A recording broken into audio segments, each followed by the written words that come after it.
ओम नमो भगवते वासुदेवाय नमः। तो हम गीता डेक को कंटिन्यू करते हैं। जो आज का कार्ड है वो है covered soul from chapter 3 verse 38।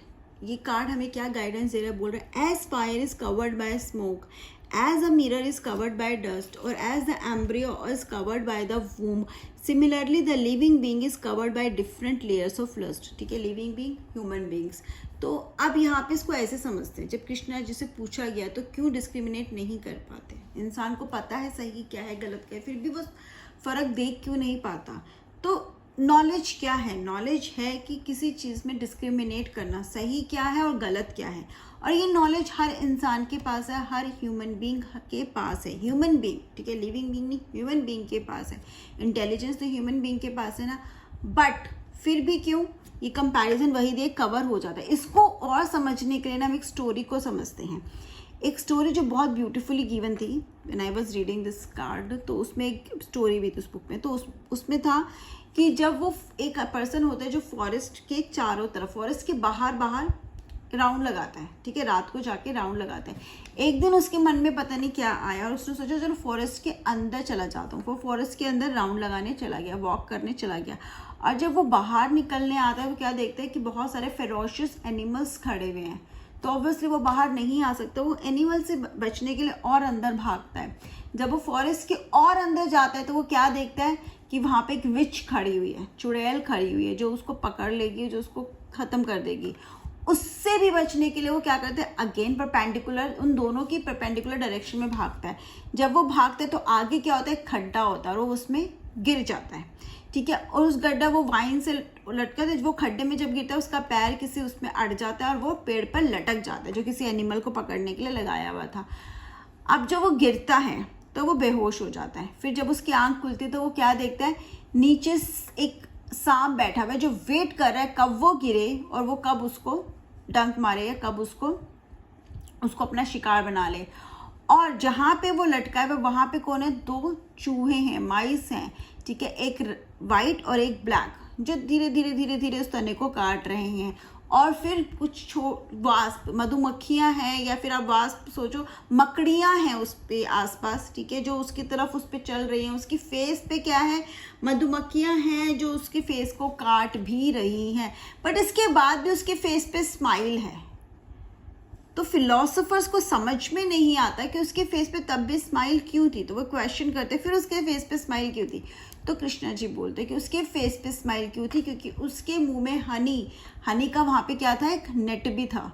और उसके मुंह में क्या था, उसके मुंह में वो शहद जा रहा था और उसको लगता ओहो कितना लकी इंसान है, उसको तो बहुत ही लाइफ का टेस्ट आ गया, वो उस चीज़ को बहुत इंजॉय कर रहा था।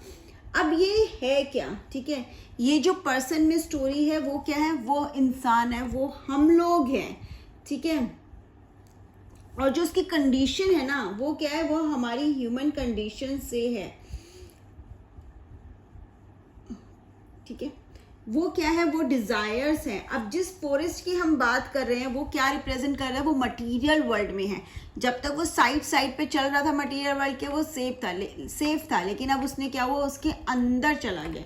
जब उसके अंदर चला गया तो क्या हुआ, फंस गया। और वो कैसा फंसा, जो मटीरियल, वो जो फॉरेस्ट था वो तो हमारा मटीरियल वर्ल्ड है, और जो यहाँ पे डेंजर है, जहाँ पे हर स्टेप पे कोई ना कोई डेंजर है, जो एनिमल उसे चेज कर रहे थे वो क्या थे, वो उसके डिजीज थे, बीमारियां थी, ठीक है। और जो वो विच थी वो क्या थी, वो उसकी ओल्ड एज है, जिससे वो भाग ही नहीं सकता और उसे डरा रही है कि वो उसको खराब कर देगी, उसका टाइम खत्म है, उसका टाइम खत्म हो गया या वो मरने वाला है। अब वो उससे भी भागना चाहता है तो वो जाके गिरता है। अब जो स्नेक है ना, जो वो गड्ढे में गिरा है, जहाँ पे जो नीचे स्नेक है, वो उसकी डेथ है जो एक दिन आनी ही है, जिसको वो इग्नोर नहीं कर सकता, जो उसका इंतजार कर रही है। और जो व्हाइट एंड ब्लैक माइस है वो क्या है, जो निबल कर रहे हैं उस ब्रांच पे, वो डे और नाइट है, जो एक एक दिन आ रहा है, एक एक दिन जा रहा है, बट हम उस पर ध्यान ही नहीं दे रहे हैं। ना ही हम एक दिन जाने को देख रहे हैं, हम देख रहे हैं हमें एक और दिन मिल रहा है, हमारा एक और दिन लेकिन ख़त्म भी तो हो गया, जिस पे हम ध्यान नहीं दे रहे हैं और हमारी लाइफ कम होती जा रही है, हमें ये चीज़ पता ही नहीं है।